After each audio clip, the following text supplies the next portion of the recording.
So starting from the first question is identify the specific thought that was committed. So the specific thought that was committed according to me was the thought of negligence. Coming to the second question, the identify who is at fault and who is liable. According to me, the gorilla should not have touched and hold the child as he was already traumatized, and after this act he was emotionally very weak. The zoo department should be held responsible as they should have kept tight security so that there was no chance of the child falling down, and separate staff should be there to see the gorillas don't go near human beings. Coming to the third question, identify the four parts of legal test the plaintiff must prove in order to be successful to sue the defendant. Starting from the first is duty of law, the second one is contributory negligence, the third one is standard of care, the fourth one is causation.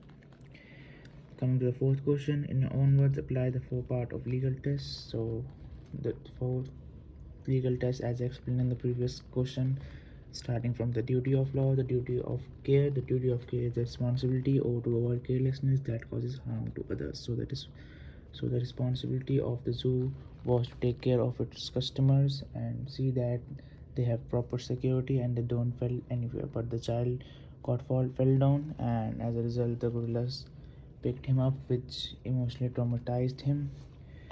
Coming to the second point, the contributory negligence. The contributory negligence, according to me, means that the plaintiff that contributed or partially caused by their own injuries. It means that it was not all the mistake of the zoo department or the gorillas, but it was also the mistake of the kid's parents that he allowed him to roam around in the zoo alone, and as a result, he fell down.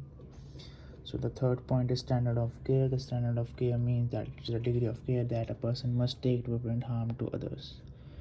So this fourth point is the causation. The causation means that because of standard of care, the plaintiff was harmed. As a result, the kid was harmed and emotionally traumatized.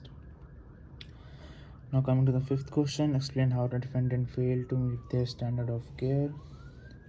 In this question, according to standard of care, zoo was at fault as it didn't take care of their customers, due to which they are bound to pay the parents a certain amount of money which they ask for or which the court decides.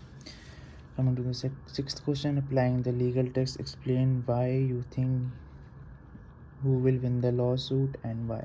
According to me, the plaintiff will win the lawsuit because the gorilla were not properly trained and they were left openly in the zoo, and the security guard were not there, and they didn't take care of the boy as the boy got slipped from about 20 feet, and as a result the zoo needed proper security instead of only 2 to 3 security guards which were present at that time. Now coming to the seventh question, identify and explain the specific damage the plaintiff would sue for. So the specific damage that the plaintiff would sue for are that the first one is non-pecuniary damages. The non-pecuniary damages mean the compensation for pain and suffering and loss of life expectancy, as the boy had suffered emotionally and after falling down, this damage can be claimed by the plaintiff. And the second damage that the plaintiff can claim is that the aggravated damage. The aggravated damage means that it compensates the plaintiff for intangible injuries such as distress and humiliation. Now coming to the eighth question, the eighth question is that explain whatever contribution negligence applies or why not. So the plaintiff could question the security arrangements by the zoo and the questions the training given to the animals. Instead of zoo officials going to get the child, they prefer gorilla to take care of him and bring back to him, which is very scary for the child and also affected his mental health. Now coming to the last question is the negligence one, that is the negligence contributory negligence present or not. Yes, contributory negligence does apply on its as the parents responsible to take care of the child, as he does not go to any random place without leaving them in the zoo. So indirectly the defendant cannot do anything. So the contributory negligence takes place as the defendant cannot control the child from roaming in the zoo,